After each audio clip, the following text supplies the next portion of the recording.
Good morning. A little update. Stuff seems to happen right. I've got some people coming over here next week to visit the layout, and tends to start happening when people are going to come over. I have problems with the railroad.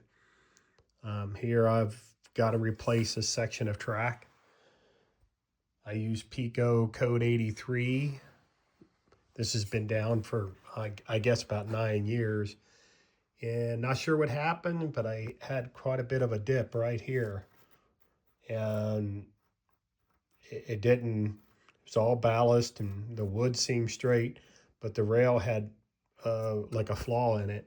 I don't know if it's separated or whatever, but it goes to show that even the best quality track, you have to do some maintenance on it. But everything seems good now.